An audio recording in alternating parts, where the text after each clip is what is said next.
Rock and roll.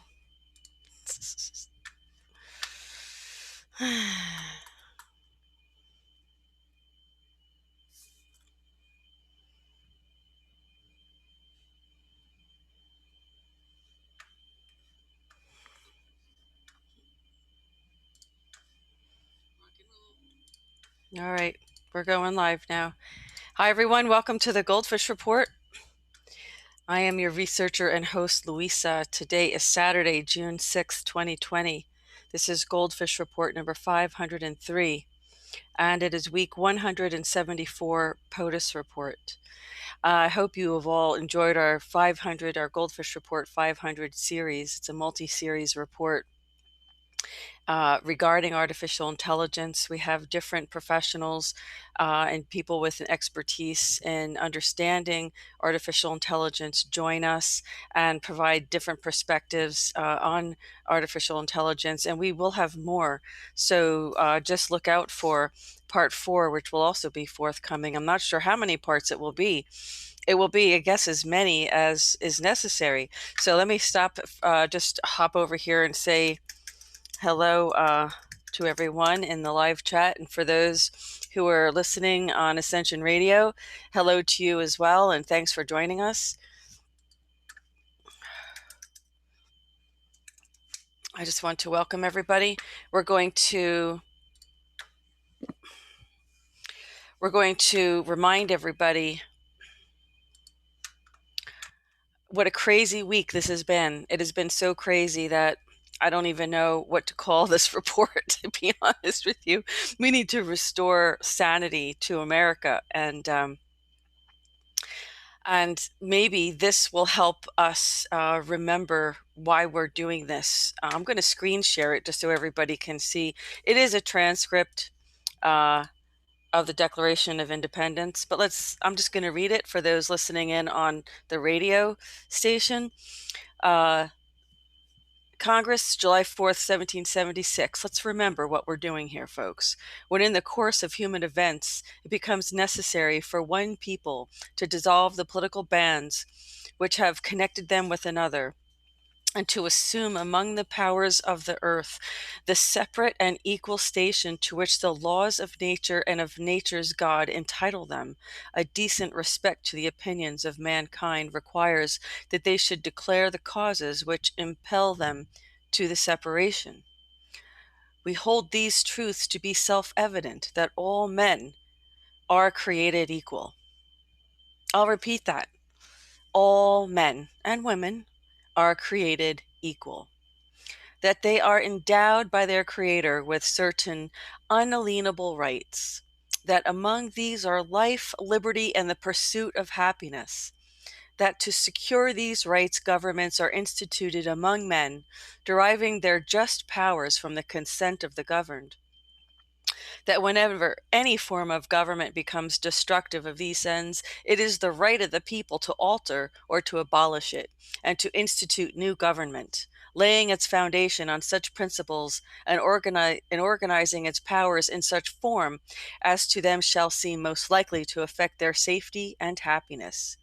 Prudence, indeed, will dictate that governments long established should not be changed for light and transient causes, and accordingly all experience hath shown that mankind are more disposed to suffer while evils are sufferable than to the right themselves by abolishing the forms to which they are accustomed, by when a long train of abuses and usurpations, pursuing invariably the same object, evinces a design to reduce them under absolute deposition.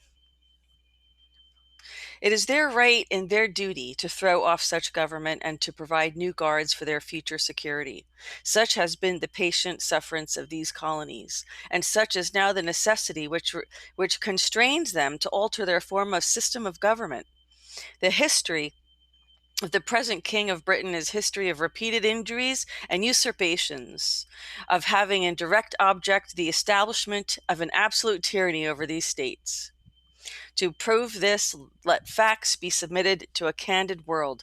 And of course, this is where the grievances are enumerated.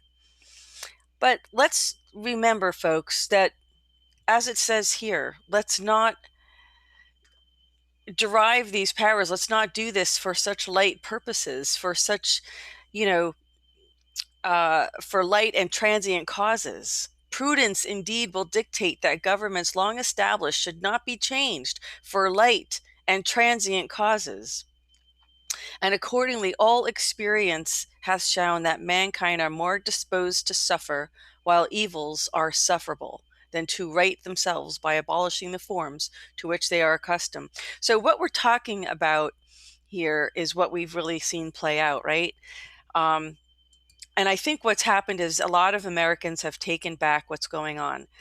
This is not a group of Americans who feel that the American way has lost its way. That's maybe an argument for another day, but what you see going on is completely orchestrated. It's completely orchestrated. And, I know that the GoldFish Report viewers know this. And, in case there's new viewers listening or watching, this is absolutely orchestrated. There's evidence of, well, look, we've seen these bricks, these pallet of bricks being laid across cities across America, and now it's gone, across the world. And quite honestly, folks, this is just not possible. It's just not possible. It's not possible. It's not probable that the rest of the world in their uprising, is doing this for this man. I don't believe that it just is not a probable. It's not probable. The probability of this is just the numbers aren't there to support this. We all know that we have 150 days left until the election, folks. 150 days. And what are the Democrats going to do? Well, let's see. Pizzagate, Scamdemic failed. What are they trying to cover up here? What are they trying to cover up so that they don't lose the election in November? Pizzagate, Scamdemic failed, right? Russiagate failed. Treason, the FBI and DOJ, the FISA, right? Obamagate, all of this, folks. It all failed. All of these, efforts to make President Trump look bad, to make him look as an inefficient leader, to make him look like a racist. Folks, we all know he's not a racist. And just because somebody says that doesn't make it true. So it is the Great Awakening. So I want to say hello to everybody. Thank you for listening and watching from New Zealand and the UK. And I know we have our wonderful visitors over in all over the world, actually. And I do appreciate all of you being here and joining us. We have to remember what's going on here. And it's we the people. I loved seeing all the people who showed up with their own guns in states that, you're permitted open carry, and showed up to protect their territory and their property, their stores, their businesses, whatever it was. And I feel terribly sad for those who showed up to protect their businesses with sticks. Hi, Sherry. So good to see you. Sherry noticed I hadn't been live for a while. And what was really nice was that she noticed. And it was really important that she noticed, because if you don't notice me live for a while, you might want to be asking what's going on. And I do appreciate Sherry noticing that, because even though in this case we had a lot of pre-recorded interviews, we had the 500 series released this week. It's always good to find out, folks. I've had my life threatened. I've had my blog shut down, my channel shut down. I've had a lot of things happen to try to report, even just give analysis of what's going on, in the news. And it's going to get crazy, folks. The conspiracy push is coming.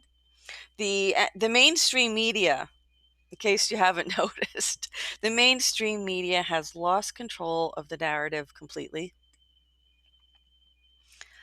I'm telling you, I can't even watch it. Like, even Fox News, it irritates me. It really irritates me when I put Fox News on and That's all they're doing is covering this, and they completely dropped the ball on, what was happening with the FISA with Flynn. That this treason has been revealed, and the spying and all of this, but it's going to come back. And I've said this before, and I don't usually, I don't like to use profane language on my channel, but they have no chance in hell of winning. No chance. Because you know what? The Democrats lost the slave grip. They lost the center voters. And the liberals now are really the minority. They can scream as loud as they want, but they're not going to duplicate themselves. Yeah, they want to let a lot of prisoners out of jail. They'll all get their votes. You know that, right? Be organized. You know that they were trying to use this scamdemic to implement mail-in voting, but that's not going to happen. It's just not going to happen. I mean, we really don't see people dropping dead like flies. They've really lost the narrative on this, and I think everybody wants to get back to normal. Enough is enough. I am so tired. Oh my God. So I did report about like being in the supermarket, and this supermarket checkout boy was being really rude to me, and like actually was trying to, enforce the law. And I'm like, you've got a long way to go to be a cop, let me tell you. But no, I was in Target the other day, and it happened again. And I didn't even touch my mask. I just leaned forward so that I could put something up on the belt. I moved from my spot that was marked 6 feet. Even though the people were clearly more than 6 feet away from me, I wasn't standing on my spot. And the checkout girl had to tell me about it. Oh, I did everything I could to keep my composure. I did everything I could to not say a word. And I just wanted to get out of there. I'm so sick of this mask-wearing, fascist, dogmatic, draconian, fake pandemic at this point. The laws and what they're implementing, I'm so tired of it. Social distancing and vehicular distancing. They must be laughing in our faces. Really? Vehicle distancing? Vehicle distancing, folks. Vehicle distancing. Does anybody even understand that? Okay, so let's get on to the talk of the president today, right? Yeah, a lot of news happening, folks. A lot of news happening. So I can't even believe, that. I know not every state is like this. I happen to, unfortunately, be in a very liberal state. And sadly, it's out of control. We're getting back to normal a little bit. Starbucks is opened. Oh, how do you like that? Yeah, it's a little bit better. It makes it less insufferable. So anyway, let's move along. This week on Monday, we had our report with Jim Fetzer. We have our political theater report, and it was titled Anarchy in America. So we do go through, on Monday, we went through the details of how this was premeditated and how this was not just an infiltration in our country, but it was basically an insurrection. And I do think, I do think that we should be, the president's doing the right thing. They cleared out the, excuse me, some of the protesters in DC that were trying. I can't even believe that these people got this close to the White House. I can't believe that they burned and torched and vandalized the historic churches. Now, folks, there's absolutely, let me just ask everybody, sorry. Since when do we cure racism with racism and violence? With more racism, right? When is that a cure? When is racism against white people? When is that? forcing white people to take a knee and to be subservient to the Black Lives Matter movement. When does demanding more racism ever a cure for racism? That's what's happening. That's what's so ridiculous about this whole thing, is that they are using racism to complain and protest racism. Does anybody disagree? I would really like to have your opinion. I know what you're going to say. Yes, I know about Starbucks, but trust me, nothing else was open. So when you need espresso, you kind of go where you can, right?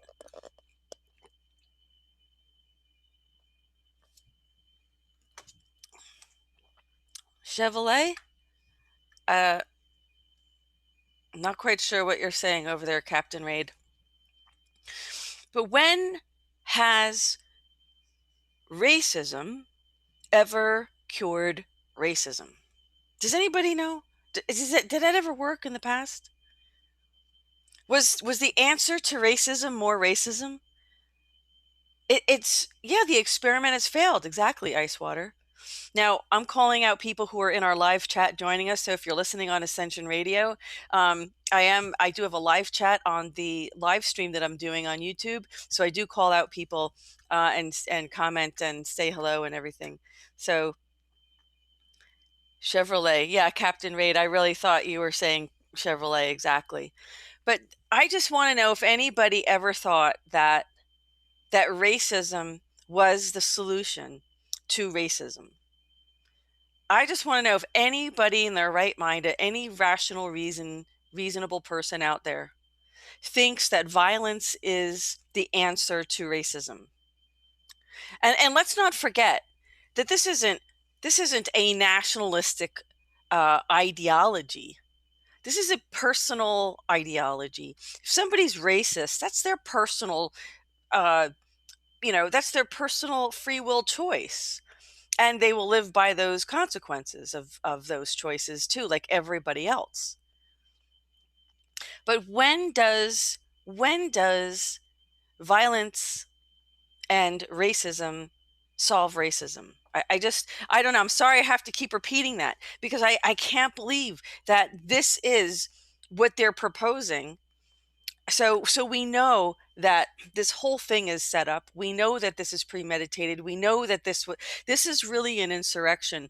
And I was a little bit disappointed to see Mark Esper this week hold a press conference to complain about literally to disagree with his boss about the Insurrection Act. Well, nobody cares what you think, Mark Esper, because you don't get to make that decision. The president does, as commander-in-chief. So just a reminder that who goes and has a press conference to disagree with their boss on national television? If the president wants to invoke the Insurrection Act, that's his. It's a very serious decision, folks. It's not one I don't think the president would ever make lightly. But if the governors did not start to do their jobs and calm down this violence, it just had to play out, though, folks. You had to see this play out. For the people who had any question what the Democratic Party represented, you have your answer now. You have your answer now. How many of the Democrat politicians have come out, encouraging this? How many celebrities have come out encouraging this? Antifa, Antifa, and I'm so glad the president declared that a terrorist organization. But let's continue with our reporting.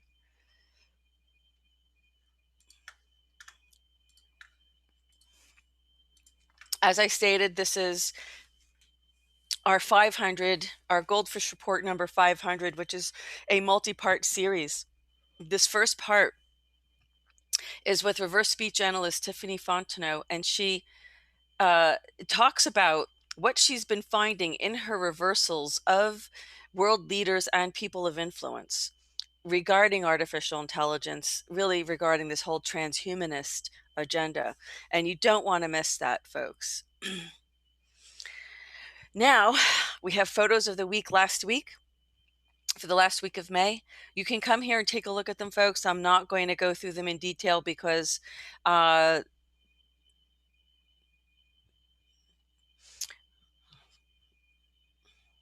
beautiful pictures, but they're, we have too much to report on, and you can come and take a look at the pictures another time. But this is at Arlington National Cemetery, and this was regarding Memorial Day wreath laying ceremony at the Tomb of the Unknown Soldier. I know I'm scrolling through this very quickly, but like I said, I'd like people to come here. I'm going to screen share and go to the go to the next day. Let me see. I think that's all there was for Monday. Yeah, there's actually a lot of pictures, and we know that the SpaceX relaunched last week, so that was a success. Let's move to Tuesday's reporting. We have an executive order for advancing international religious freedom. I'm going to screen share all of this so we can just move along because I want to try and keep this to an hour if it's possible. But, the president is such a busy man. There's so much to report on, that it takes an hour, really. Okay, so this is Religious Freedoms, America's First Freedom, is a moral and national security imperative. Religious freedom for all people worldwide is a foreign policy priority of the United States, and the United States will respect and vigorously promote this freedom. As stated in the 2017 National Security Strategy, our founders understood religious freedom not as a creation of the state, but as a gift of God to every person and a right that is fundamental for the flourishing of society. So come here and take a look. You can read the whole thing if you'd like.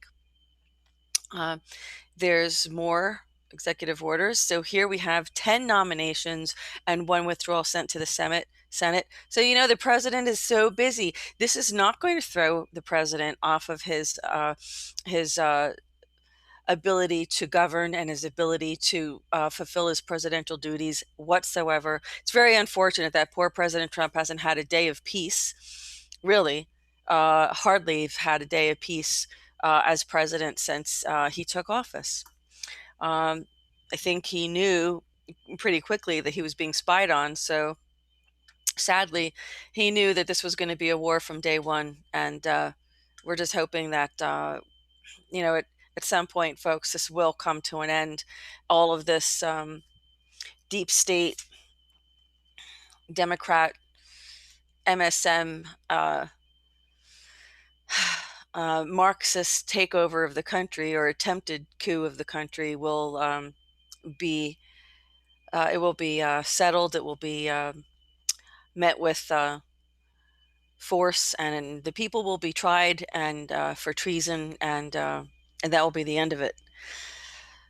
America, as you know, as a free society, right?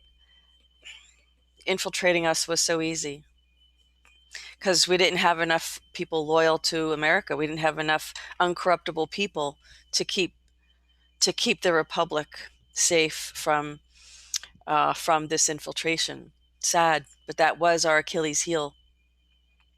Come and take a look at these nominations. We have one for ambassador. We have for the let's see, what else do we have here? Director of Office of Management and Budget.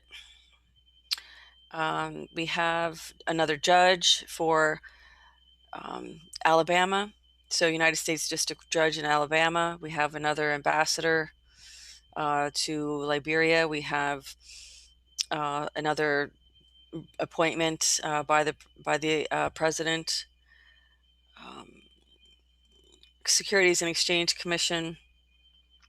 Interesting. Always keep a note of that. Assistant Secretary of Defense and another ambassador. This is to Guatemala, and there was a withdrawal. You can come take a look at this.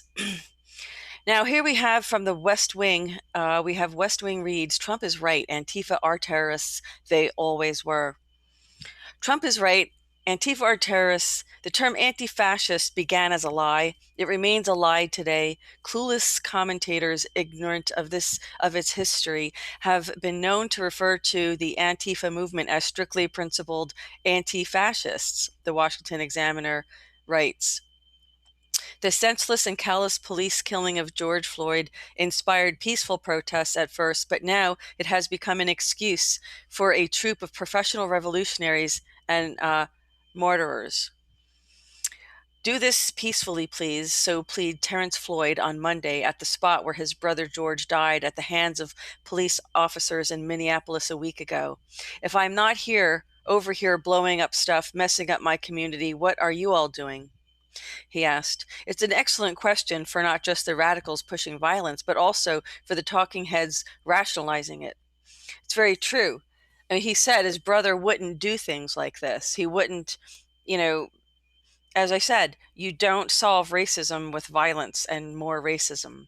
So it's clearly a departure. It's really not honoring the life of this man at all. So it's making him a martyr. But as Candace Owens says, the Black community doesn't need this man to be a martyr for them or anyone.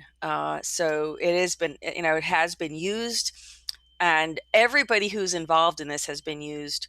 But let's face it, everybody was, looking for, a lot of people were hurting because they've been unemployed. They have lost their jobs due to the closure of all these businesses for this fake pandemic, right? So people were looking for money. They need to make money. They need to make cash, under the table money, right? Do you think they're on the books? These people were paid. They were paid anarchists. And on Monday, in our political theater report, we screen shared flyers and propaganda that was used to recruit people to do this work. There were Craigslist advertisements also looking for crisis actors. Folks, if you're participating in this, shame on you. Shame on you. That's all I can say, because you're destroying your own home. And how ignorant is that, right? Destroying your own home. Shortly after the remarks in the Rose Garden, Trump walked to St. John's Episcopal Church, a historic church near the White House that was partially burned during riots over the weekend. We are ending the riots and lawlessness that has spread throughout our country. We will end it now, the president said before departing for the church. George Floyd is a name now known around the world after the repellent footage of him struggling to breathe as an arresting officer kept his knee on Floyd's neck went viral. The undeserved death of another African-American man, Dave Patrick Underwood, deserves public attention too. An officer of the Federal Protective Service, Underwood, was gunned down Friday as he stood guard in Oakland, California. Folks, how many people were killed as a result of George Floyd's death? Now, how do you redeem one act of crime with another act of crime? Does that make sense to anybody? It's just me? How do you redeem the death? How do you how do you redeem? Is this avenge? Is this all about avenging a death, an eye for an eye? Is that what it is? So, but in the end, you just have, you end up with blind people, right? Because they don't want to see that we're all connected, that it's a tragedy, that yes, police particularly who use extreme violence should be held accountable. But their autopsy result does show that he didn't die from asphyxiation. This is a very, I would say, brutal neck hold. I think they were trained. It's very commonly used by the Israeli military force, the Israeli police. I do know that the Israeli police have trained a lot of our police here, which is a little concerning. But there are violent criminals out there, folks. There really are, who deserve to have, these cops have to be trained to deal with those people. I'm not saying that what happened to George Floyd was correct, because I don't have all the details, but apparently there was, what was that drug called? Fentanyl in his system? I think I was reading that. I read a report saying he had fentanyl in his system, that he was hyperactive in the back of the squad car. They had to take him out. and hold him down. And I don't know, maybe, I don't know why they did what they did exactly. The more of the facts will come out. I'm not justifying what happened to him, not justifying it at all. But what I'm saying is that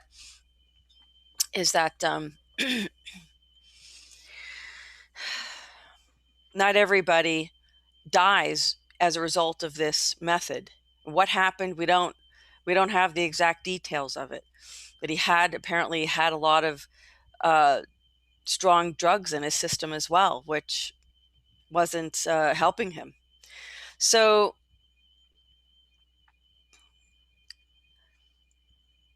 we should have the debate about whether these methods, when they are justified to be used. But to say that we need to defund the police is really, it's outrageous. It's ignorant. It's foolish. It's ridiculous. Because if the police aren't there, the only other people that are going to be there with guns are the criminals. And if these people think for a minute they're going to be safe in their own home, they have another thing coming. It's almost like this mass mind control. It's called the big body. Switheroo? Switch. Oh, yeah. I don't know. I mean, do they think they're going to be safe in their own homes when there's no police there to protect them? You know, it's such a bad idea. It's like, is this mass mind control on the population? When they get together, are they being triggered through these 5G wireless cellular networks or through some other electromagnetic frequencies that's mind controlling these people in these groups? Of course it is. And we've reported on this, that they've been using this for group, protests and things like that. So, okay, back to reporting on the president. Again, I don't go over the details of the transcripts, because you can just come to the blog, the goldfishreport.blogspot.com, and you can read this yourself. The president also made a statement in the Rose Garden. I guess I should read just a little bit of it, and I will. I'll read just a little bit.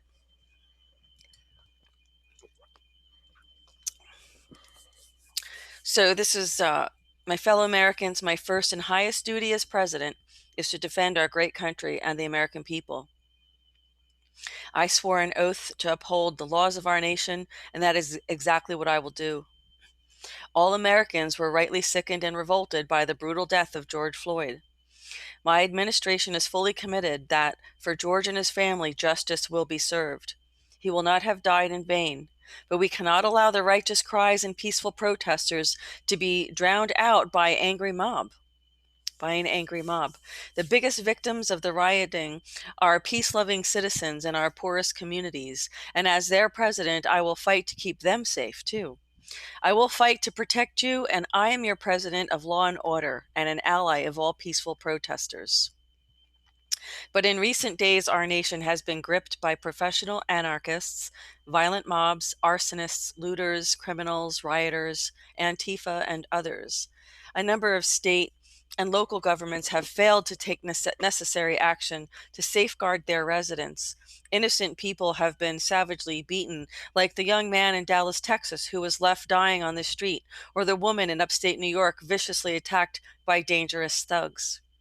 Small business owners have seen their dreams utterly destroyed. New York's finest have been hit in the face with bricks. Brave nurses who have battled the virus and are afraid to leave their homes. A police precinct station has been overrun. Here in the nation's capital, the Lincoln Memorial and the World War II Memorial have been vandalized. One of our most historic churches was set ablaze. A federal officer in California, an African-American enforcement hero, was shot and killed. These are not acts of peaceful protest. These are acts of domestic terror. The destruction of innocent life and the spilling of innocent blood is an offense to humanity and a crime against God. America needs creation, not destruction, cooperation, not contempt, security, not anarchy, Healing, not hatred. Justice, not chaos. This is our mission, and we will succeed. 100%, we will succeed. Our country always wins. This is why I am taking immediate presidential action to stop the violence and restore security and safety in America. I am mobilizing all American federal resources, civilian and military, to stop the rioting and looting, to end the destruction and arson, and to protect the rights of law-abiding Americans, including your Second Amendment rights.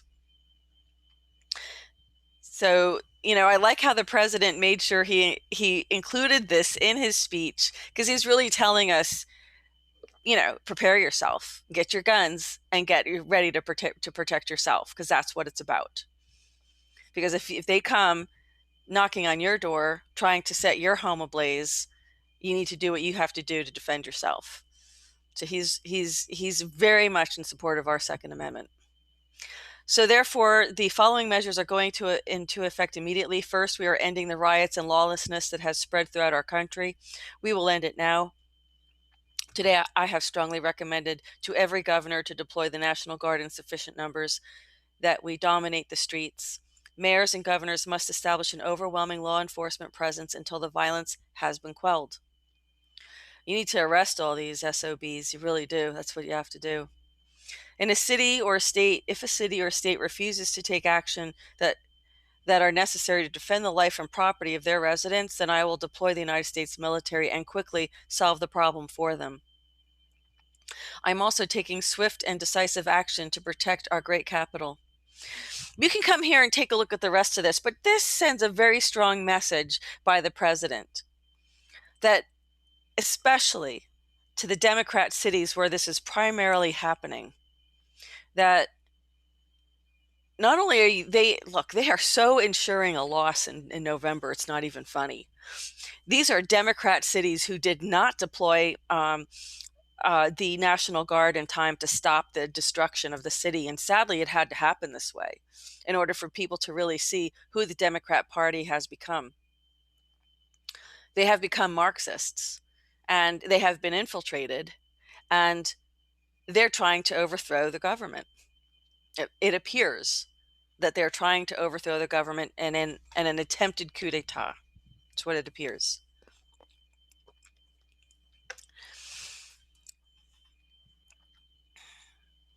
So the president is making it very clear that he will deploy the military and quickly solve the problem for them.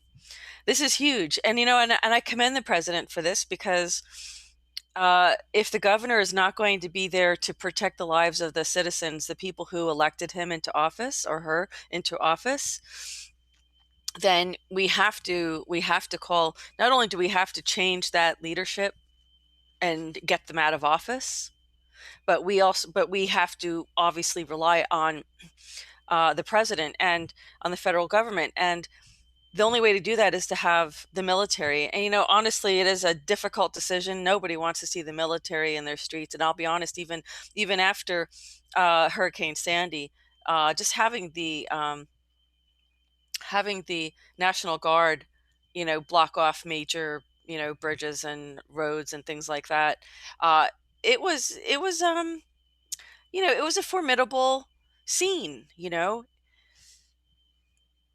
It communicated the gravity of the situation, just like this did, when you had tanks rolling in. I think these professional anarchists were even, they were trying to overtake these tanks. But Project Veritas has done an expose where he had someone infiltrating Antifa, and you just have to watch it. Go to our Twitter page, because we retweet all of their Project Veritas's exposés that they do. But let's move along. Let me see what else we have for this day. Okay. Let's go to Wednesday. We're going to kind of sum up a little bit of what we already talked about. Let's see what we have here. Okay. More violence is met with more silence. Interesting. David Dorn, a retired St. Louis police captain, was shot and killed last night while trying to protect a local store from looters. Horrific video footage showed that he died in front of Lee Pond's Lee's pawn and jewelry on Martin Luther King Drive. How on earth does this avenge, if that's what they're doing, avenge the death of someone else's, dying? I just don't understand. I don't understand how violence is the solution. Violence and racism is the solution to racism, right? Folks, they want us divided. Don't fall for it. They want us divided because we're weaker when we're divided. You have to know the enemy. Please understand the enemy. There's so many other YouTube channels in addition to this one where you can go and understand who the enemy is and make it very clear what we are up against. Just follow Q. Q says repeatedly, they want us divided. Divided, they can conquer. United, they cannot. We are all each other's brother and sister, regardless of your color, regardless of your race, your creed, we are all brothers and sisters on this planet because we're all earthlings. Up in that space shuttle, right? You look down, there's no difference between anybody here, right? There's no boundaries, borders, walls. We're all members of this planet. We're all earthlings. Why on earth? Why on earth? Pun intended. Are we fighting each other? I'm telling you, folks, if we don't wake up from this ignorance, if we don't get out of our goldfish bowls and see the bigger picture around us, we're going to lose. We're going to lose. Humanity's going to lose. Clearly, we have to stick together. Let's take a look more at what. Let's listen to what the president had to say about David Dorn.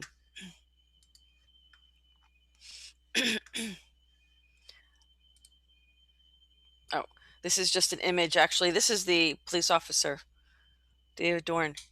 So tell me, how does killing this man in any way solve racism? I'm just trying to figure this out. Whose rationale is this? I'm trying to figure out the rationale behind this because it doesn't make any sense. Okay, let's keep going. You avenge the death of a black man by killing another black man, but it's okay because he was a cop? Is that it? Is that the thinking and rationale? Oh boy. Okay, it's popular right now among many celebrities, Democrat politicians, and media personalities to excuse, ignore, and sometimes outright glorify the violence happening on our streets. To them, it isn't real life. It's a movie playing out in somebody else's backyard. The people who live in these communities don't want violence. George Floyd's own family, grieving the unjust death of their loved one, pleaded with protesters to be peaceful.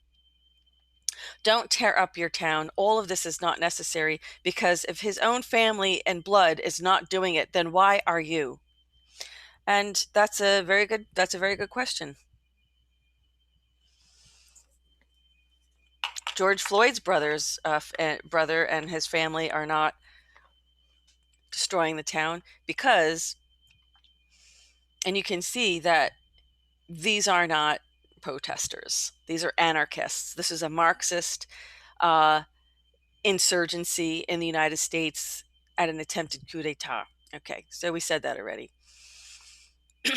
My brother wasn't about that. My brother was about peace. Now is the time for all of us to listen. It is the stories from outside Washington, from American communities that go untold amid the cable TV feuds and misleading headlines. Here are just a few of those stories. Minneapolis woman with a disability in tears after seeing her community torn apart. African-American store owner condemns rioters in New York, saying, "Look what they did to my store." NYPD officers being attacked openly on the streets. Local mom and pop shop destroyed in the Bronx, crushing a family's years worth of work in just minutes. Multiple black-owned businesses destroyed in Philadelphia. Molotov cocktail thrown into a New York NYPD vehicle. Innocent people getting hurt or killed should matter to everybody. So should the small businesses and neighborhoods that have been torched by looters, by looted by rioters, I should say. The real pain being felt in these communities isn't a distraction from injustice, it is injustice. President Trump shouldn't be alone in condemning it. All politicians, including the mayors and governors, turning a blind eye to violence, have a responsibility to protect every single person in their communities. President Trump wants justice for every victim of rioting and every American who has suffered from racial cruelty. Oftentimes, these are the same victims. We need to stand up for them, not look on idly as their neighborhoods are destroyed by criminals. And let's just listen to what our lovely press secretary, Kayleigh McEnany, has to say about our First Amendment. Let's listen. The First Amendment does not give anyone the right to riot. The First Amendment does not give anyone the right to loot. The First Amendment doesn't give anyone the right to burn down buildings. The First Amendment does not give anyone the right to deface property. And it does not give anyone the right to assault private citizens and to assault police officers. The First Amendment, however, does give you the right to peaceably assemble. The First Amendment does not give... Peaceably assemble. Anything beyond that is against the constitutional law, right? Against the Constitution. So I think Kayleigh's doing a fantastic job. Boy, the president really got lucky bringing her in there. So she just knows how to handle these fake news reporters in there who keep trying to trip her up. But she doesn't let them. It's really funny. She kind of smacks them. In the way she does, not literally physically, but, verbally. Okay, here we have Office of the First Lady now. Readout from First Lady's briefing on youth hurricane preparedness. The wonderful First Lady that we have was briefed at the Federal Emergency Management Agency headquarters in D.C. by FEMA administrators and officials from the Red Cross regarding hurricane preparedness resources that the agencies have available for children and families. Effective hurricane preparedness tools are vital to the safety of American people. This can only be achieved when every level of government is engaged, along with communities and families. So she was here doing this, and the American Red Cross briefed the First Lady on the updates that they had been made to their pillowcase project that she supported during the visit of the 5th grade students in Charleston, South Carolina. So I think everybody, if you want to know more about this, please come and take a look at this. She had also with them Prepare with Pedro, which is an activity book for children K to 2. That teaches how to be prepared and take action during an emergency or natural disaster. So it's a little coloring activity book and things like that. They also have other programs include Ready to Help, a card game teaching children life-saving skills, student tools for emergency planning, STEP, a curriculum for 4th and 5th grade students on emergency preparedness, and Teen Cert, a program that teaches volunteers to respond safely and responsibly in emergency situations. So that's wonderful. I really love how the First Lady is behind something like this to help children of all levels feel like there's something that they can do to help. And I think in an emergency situation, they all want to feel like they can do something to help people. And I love how the First Lady has empowered children through, highlighting these programs with the Red Cross and FEMA, which is a wonderful idea. Because I remember during Hurricane Sandy, the kids didn't know what to make of everything. Their homes were destroyed. They were stuck without power. They were having to be dislocated into hotels, or in some cases to shelters.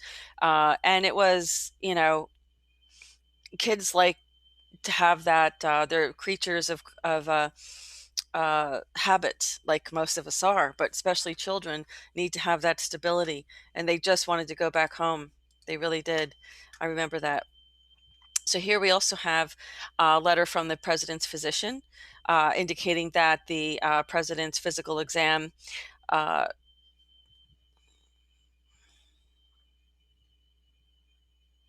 There's been no change to the president's medical history. He's 73 years old. His height is 6'3". He weighs 244 pounds. His resting heart rate was 63 beats per minute. Blood pressure is 121/79. Pulse oximetry is 98% room air, and temperature was 98.3. He looks pretty healthy. That sounds pretty healthy to me. And upon review of systems and physical exam, there were no findings of significance or changes to report. So it's wonderful. And actually, here's some, here's his, like a summary, which is interesting. Yeah, so it does explain that because of some people in the West Wing, some staffers, that they did put the president on the hydroxychloroquine as a preventative measure with zinc and vitamin D. But it's also like, hint, hint, people, take it too for yourself. The president's doing it, and you can do it too. If your doctors are going to do it, I know that there have been problems. Okay, this is our part 2 to the greatest threat to mankind. This is with particle physicist Dr. Catherine Horton, who came to discuss many different aspects of artificial intelligence and how she believes the structure that supports this, I would say, governmental or organizational structure behind, uh, especially the targeting of individuals, and she also proposed a solution for it as well. So you're going to definitely want. It's a fascinating conversation, folks. You don't want to miss it. We also have here we have West Wing reads the lying about Donald Trump is now completely out of control. Well, it certainly is, isn't it? They're crazy. It's really it's so out of control. Let me just check in with do I have any moderators in here tonight? No, I guess I don't. Okay. So I'm not able to moderate. Yeah. Okay. So Trump as a delay so he could. Yeah. No profanity is going to be allowed in here. And if you're going to, unless it's, with taste. But if you're gonna, there's no hate. I'll tell you right now, folks, don't put hate in my live chat because it'll be removed. Okay, this is not a place to come here and this is not a platform for Antifa. It's not a platform for hate. If you can't try to critically think about the issues and embrace one another as brother and sister, or at least in a peaceful manner, then this isn't this isn't a platform for you. Okay, so I just want to remind everybody of that. Oops, I don't want to screen share my this. Sorry about that. Let's get back to the West Wing reads here, so we can finish this up. So I know we're getting close to it, right?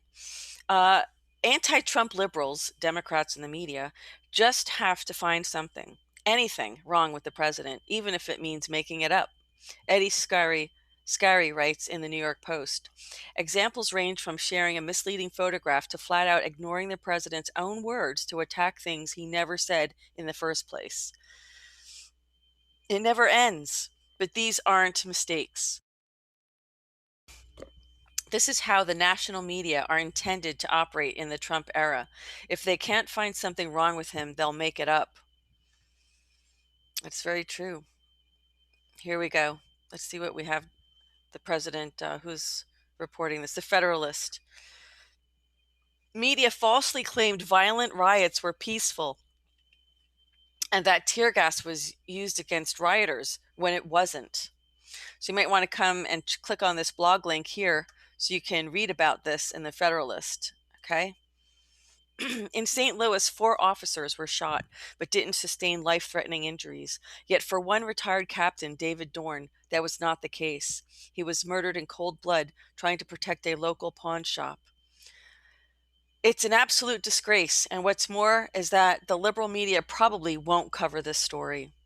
They won't, because it doesn't fit their narrative, does it? It doesn't fit their narrative to push hate and to push anything anti-Trump or to make the president look bad. They're even trying to blame, they're trying to blame the president for this, for goodness sakes.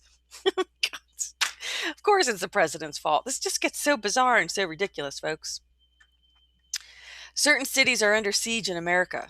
What all these cities have in common is that they are led by Democrats who seem to have bought into the belief that the police are a bigger problem than rampant disorder. They offer no pro forma disapproval of lawbreakers, but refuse to act to stop them. Exactly. As rioters terrorize our cities, they end up sharing much in common with the bad cops they claim to despise. See, that's exactly the point. The hypocrisy, folks. You have to see the hypocrisy of the whole thing. You don't solve racism with more racism.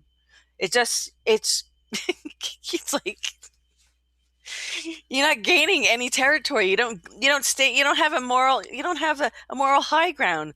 You don't have a chance in hell to make a moral argument there. All right, let's keep moving along. Where is the media outrage on these deaths and shootings? Absolutely, folks. I saw some really despicable. These store owners were being chased down. This guy had his teeth kicked out. What the heck is going on, right? All Americans were rightly sickened by the brutal death of George Floyd in Minneapolis last week. President Trump says, "My administration is fully committed that for George and his family, justice will be served. He has not died in vain." 4 days ago, another African American man was killed, this time gunned down while standing outside the Ronald V. Dellum Federal Building in U.S. Courthouse in Oakland, California. David Patrick Underwood isn't a household name. His death didn't make nearly as many headlines, but his life mattered too, and his murder should sicken every American. Underwood was a law enforcement officer in the Federal Protective Service. He and a colleague were standing guard when the gunshots came, killing Underwood and sending his fellow officer to the hospital in critical condition. Oakland's interim police chief says the shooting was most likely an attack that deliberately targeted uniformed officers. All across America, violent domestic terrorists have exploited the real hurt and pain felt by thousands of peaceful protesters. The need to save innocent lives and protect our most vulnerable communities from these criminals should be obvious to every peace-loving citizen. Yet media, talking heads, and opportunistic politicians would rather keep exploiting fear instead of solving the problem and restoring order. That's unacceptable. If a city or state refuses to take the actions that are necessary to defend the life and property of their residents, then I will deploy the United States military and quickly solve the problem for them, as we reported earlier. Ending domestic terrorism shouldn't be a partisan issue that Democrats leave to Republicans. Neither should loudly supporting the thousands of decent, brave law enforcement officers who put themselves on the line every night to keep us safe. See, the problem here, folks, is that this domestic terrorism is being supported by the Democrats. Nobody's renounced it that I've seen. Show me one. Send it to me in the email. The GoldFish Report at gmail.com. Send me one Democrat politician who denounced what was going on with these riots, and I'll report on it. Violence against police officers is an affront to everything America stands for. Stories about the assaults against them over the past week need to be told, even if corporate media executives decide that it isn't the right narrative to push. A Las Vegas officer is on life support after a gunshot to the head. 4 police officers were shot last night during riots in St. Louis. An NYPD officer was struck by a vehicle in an apparent hit and run. Violent thugs beat a police officer on the streets of New York. Just pray for these people, folks, so that they can recover. Police lives matters too, because they're their fathers, their brothers, their family members, their husbands. When they're not wearing that uniform, they're everybody. They're one of us. We're all just trying to live a life, folks. Live a life. Just because one, police officer made. Actually, I really think that was a setup because I think I saw it on a Simpsons cartoon. Seems like that was just set up to incite or to be used as an excuse to incite this anarchy, to be honest. So I think it was actually a false flag. I think it was deliberately premeditated. It was done for this purpose, to be used as the excuse for this purpose. Okay. Anyway, it doesn't No American from any community should ever feel unsafe on our streets, and that includes those who risk their lives to protect us. The rule of law applies to everyone, from bad cops who abuse their power to violent rioters who attack the police. President Trump wants justice for all, with no exceptions. The actions he announced last night will bring order to our streets and get us closer to making sure that happens. Vox chooses to lie about the president instead of shining a light on violence. Let's click on that and see what that's about. Okay. Vox is a another media outlet. So yeah. So I see what they were doing. Well, the president has already made statements, and it's been published how many times he's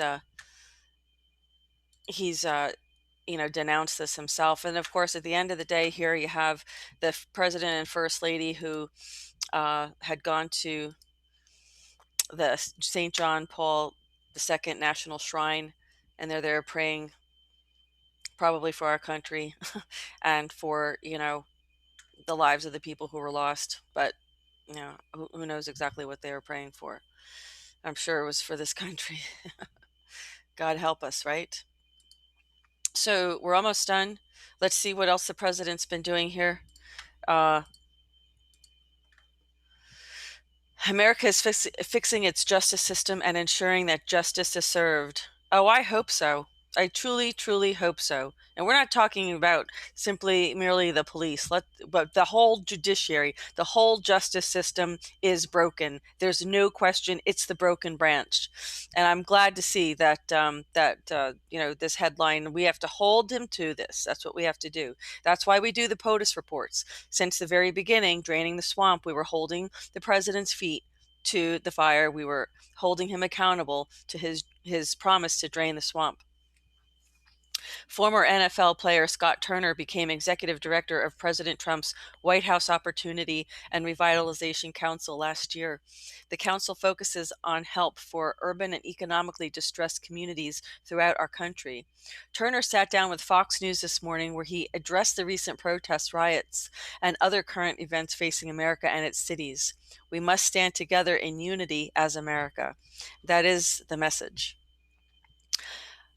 The president and the administration have launched full investigations into the death of Minnesota man George Floyd, Turner said. Federal, state, and local authorities need to use every resource at their disposal to ensure justice is served quickly, he added. For President Trump, justice means enforcing the law fairly. Whether you're a bad cop or a rioter hurting people on our streets, no act of violence can ever be tolerated. Justice also means ensuring that every citizen has a real shot at the American dream. President Trump's agenda, from job creation to criminal justice reform, is centered on bringing opportunity to every corner of our great country.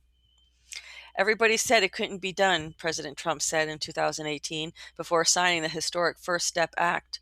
They said the conservatives won't approve it. They said the liberals won't approve it. This president got it done, resulting in the first major reforms to America's criminal justice system in over a decade. President Trump is providing more funding for historically black colleges and universities than any president in history. That includes $1 billion in relief to HBCUs and other minority-serving institutions as part of the coronavirus pandemic relief package. The Trump administration is promoting second chance hiring in cities across America with the ambitious goal to cut the unemployment rate for formerly incarcerated individuals to single digits within 5 years. President Trump is proving that America can reform its justice system and keep our communities safe. Both the violent crime rate and the murder rate have fallen for 2 consecutive years under President Trump. During his administration, the number of murders in America's major cities has fallen by more than 10%. Real justice and progress for every American community will take time, but it starts with building on these important successes. We need to stand together in unity as America and have those hard conversations and come up with viable outcomes and solutions, Turner said this morning. We have to value the life of every American citizen, no matter your color, your ethnicity, or your social economic background. And then here's a photo of the day here with the president that he's giving remarks in 2019 at the Prison Reform Summit, the First Step Act. So it was these men were very happy. And let's never forget the heroic men and women killed in duty as well. Let's listen to the president here.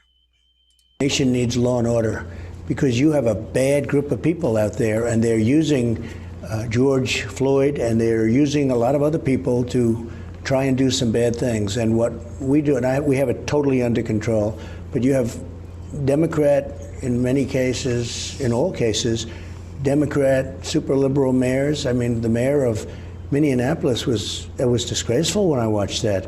When I saw cops fleeing a precinct, there's no reason in a million years that should have been done. And we took that mess, that was a total mess. We brought in the National Guard, we took care of it. Now it's very good. If you look at that area, it's very good. So, yeah, we need healing, but we also need strength, and we need toughness, and we need law and order. We need it all, but we do need healing. Right now, I think the nation... That was wonderful. The president said we do need healing, and that's really the whole key too, is that we certainly do need healing. And to put down, not allow ourselves be triggered and to be played into dividing ourselves racially or in any other way. I'm going to go through this real quick so we can kind of wrap this up. Statement from the press secretary commemorating the 31st anniversary of the Tiananmen Square massacre. You can come to the blog and take a look at this. It is important, and it's worthy to take the time and take a look. Memorandum on protecting United States investors from significant risks from Chinese companies. Definitely come and take a look at this.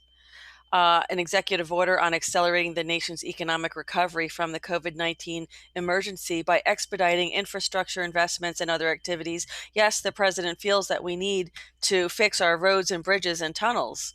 And yeah, it's time. You drive around the country and you can see that the roads and the bridges and the tunnels and infrastructure need to be repaired. So I'm glad to see that the president is addressing that. It's absolutely necessary. We have a very, very huge and integrated interstate system, highway system, and it needs a lot of repair and upgrades. And we definitely... Of course, it always seems they're doing construction in DC, though. I don't know what's going on. There's always construction going on in DC forever and ever. It's like a perpetual construction job. So, something's going on there. So come and take a look at this. I'm not going to go into detail because we're running short on time. We're running over on time. I just wanted to highlight a few things. We are seeing police at the breaking point. They are showing restraint in the face of insane abuse, thanks to the hysteria being stoked by the media and Democrats hoping for electoral advantage. Police are being killed and injured and abused. So I just don't know how they think that they're going to get votes by doing this. If anything, this absolutely ensures and almost guarantees their loss. Come and take a look at this. We also have more appointments to key administrative posts by the president. You can come and take a look at those as well. And then, of course, for our last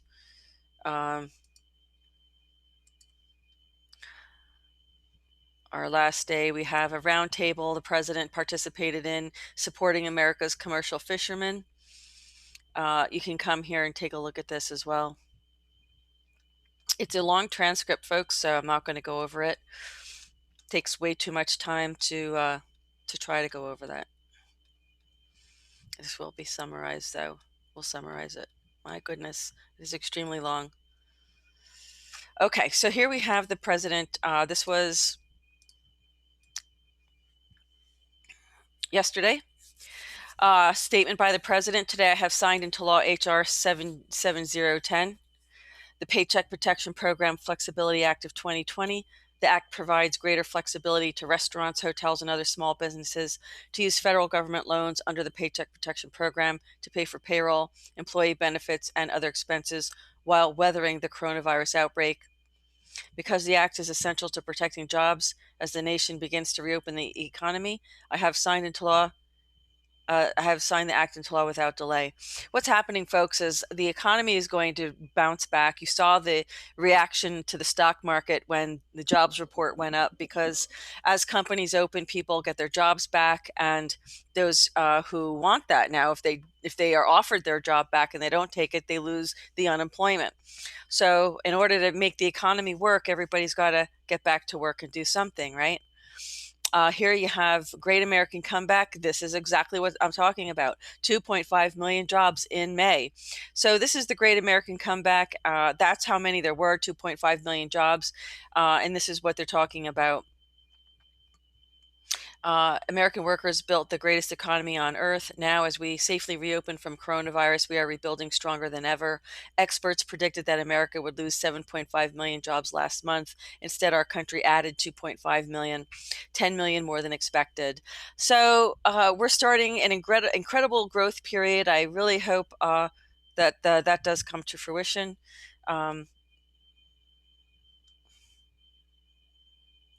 There's more details here about this. You can come to the blog and take a look at it. I'm sure you're going to want to take a look at it. There is according to the president and to the, I guess, Bureau of Labor, there is a record-breaking job surge across American industries, and that would be great. That would be consistent with companies reopening. And so finally, we're going to close up today with the last few reports here. We have the president. This is exactly what the president wants, doesn't want you to miss, right? So this is employment stunningly rose, as we just said, by 2.5 million. So that was right, according to the Labor Department. So that was wonderful news. And let's see what the president has to say about that real quick. You know, he always loves to talk about that. Those are good accomplishments. To a long period of growth. We'll go back to having the greatest economy anywhere in the world, nothing close. And I think we're going to have a very good upcoming few months. I think you're going to have a very good August, very good July, but a spectacular, maybe spectacular September, but a spectacular October, November, December, and next year is going to be one of the best years we've ever had economic. And this leads us on let's to hope so. a long. Let's certainly hope so, right, folks? Let's hope that's the case. 15 people died in the protests and riots following George Floyd's death. That's terrible, folks. 15 people died. Does that in any way, reconcile the death of the needless death and the senseless death of one man? So these are not protesters. You know that these are anarchists, right? That's who's doing this. Every American must receive equal treatment under the law. Well, I think we've really been struggling for that for a very long time. I'm not going to comment on that right now.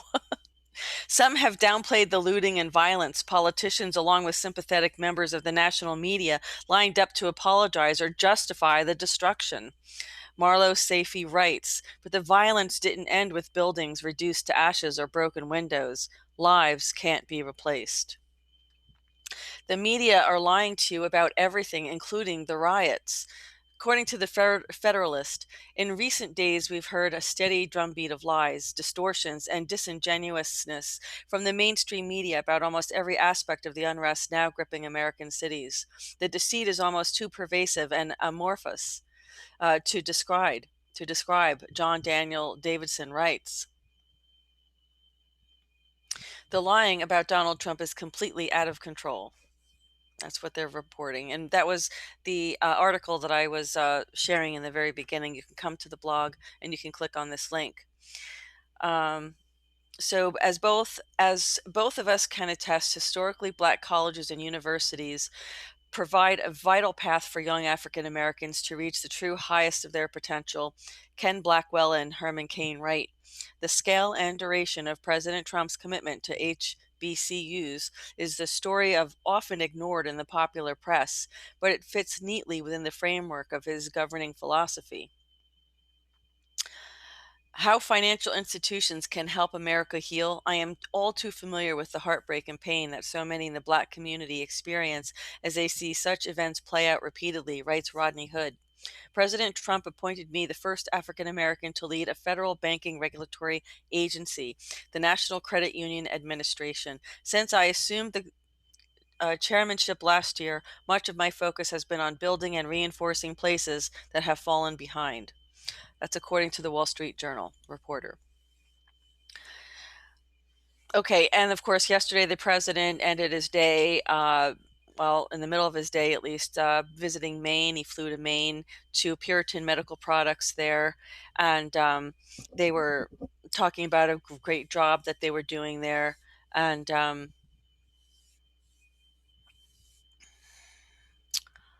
let's see, what else do we want to talk about this? You can come here.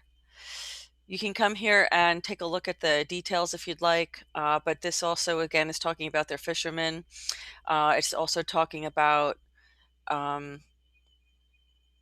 we just solved a big lobster fisherman problem. He says we gave 5,000 acres of water and we gave you your rights back. It was taken away by previous administration and it was disgraceful. With a stroke of a pen, your fishermen like maybe even more than you like me. Your fishermen like me maybe even more than you like me. Okay, it could be. It could be. That's what the president was saying. So he was working very hard to, to the hardworking men and women of Puritan Medical Products, great company. The incredible workers of this company have carried on the noble tradition of American manufacturing excellence for more than 100 years and have increased their unrivaled testing capacity. 20 million tests, Germany's at 4 million, South Korea, they're doing a good job. They're about 3 million. So there's, somebody's got to manufacture all this. And so the president was there talking with them. You can come to the goldfishreport.blogspot.com and you can check it out. I'm going to go back to the live stream and see how everybody's doing.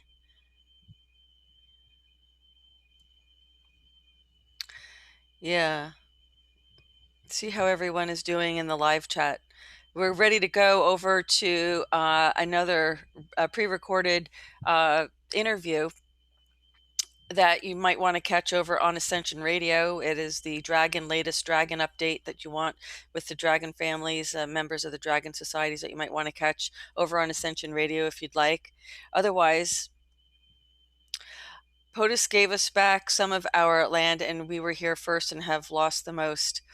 Honestly, as long as everybody's born on this planet, the land belongs to everybody. So I really, I hear what you're saying, but, quite honestly, everybody, who's born on a land has the right to live on the land. I don't think that anybody can disagree with that. I really don't. So politics aside, we're born here. We have the right to live here. And the idea of claiming land as your own is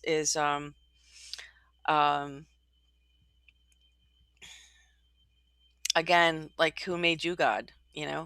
I mean, I have a God-given right to live my life here, and wherever I end up, I'm not going to float around in the ocean. I'm going to live on land. So, we got to stop that a little bit because everybody has the right to live somewhere. So, thank you, Adam. Thank you, Sandis, Karen Fine, Alicia, C. Ryder, Captain Raid. I appreciate all of you. And if I haven't mentioned your name, thank you so much for joining me tonight. I do appreciate you. And I do appreciate all of our Patreons who keep the lights on for the Goldfish Report. We do appreciate you. We couldn't do it without you. If you like the content, please give us a thumbs up. I know there's only 43 thumbs up in here. If you like our reports, please give us a thumbs up. It does help us to, keep the report circulating. And if you want to make sure you keep Goldfish Report going after our 500th report, folks, come on, go to that Patreon button or go to that PayPal button and show your appreciation and support. It's been a free service, completely free, and we do hope that we can continue to do this somehow. And it's all viewer supported. So without your help, folks, we can't make it happen. We can't keep it going. So we do appreciate your support. So thank you to everybody. You have a great weekend. Whatever's left of it, keep your eyes out now. We also have our part 3. Where is it? we have our part 3 of our GoldFish Report. I'm not quite sure, though, why that's not published on the blog yet, but I'm going to screen share it and show it to you.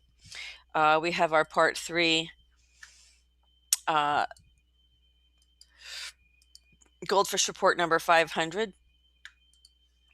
I don't have the, what do you call it? I don't have the thumbnail here. I just have my funny looking face. This is part 3 of The Greatest Threat to Mankind. This is with Sergeant Daniel Brad McMullen of the U.S. Air Force, and worked with acknowledged projects, special access projects. And it's a really an amazing discussion about artificial intelligence from a military application and perspective. And it really it blows your mind. We really have some amazing people who have joined us for this 500th very special series, this 500th GoldFish Report series. And I do encourage everybody to watch, to listen, and to think critically about it and evaluate this for yourself, because we cannot make an informed choice if we're not informed. And we're trying to get as much information about this as possible. I have screen shared Cirrus Parsa's AI lawsuit against Alphabet and a few other agencies and people. I am hoping to have him join us for this 500th, one of the parts of the series of the GoldFish Report 500 report on artificial intelligence. And we certainly do hope that he'll join us and accept that invitation and do so. We will be having the most dangerous mind in America, our co-host for Political Theater, the Fets. He will be joining us for another part of this series. So we wanted to make this the 500th GoldFish Report special, and I hope we did. We brought some people with diverse backgrounds together to have their own. I mean, this was not a roundtable discussion. It was a discussion for each of these professionals to have their own platform, because it's that important of an issue. And only when we have information can we make an informed choice. So I hope you all enjoy that. Please go to the GoldFish Report and share that far and wide. We do appreciate Dan. We appreciate his contribution, and we really hope everybody has a chance to listen to that this weekend.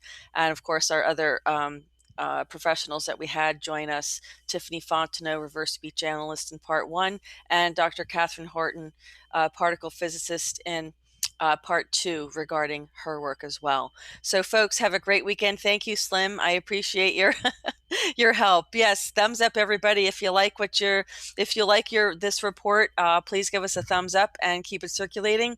And that's it for tonight. I want to thank everyone for joining us, and to everyone on Ascension Radio, stand by. We're going to have another report following this one for you. So have a great weekend, everybody. We'll be back on Monday with another Political Theater, probably summarizing some of this as well. Yes, there's a Dragon interview that will be released tonight on Ascension Radio. You can go to, here's the website, folks. I think I have it right.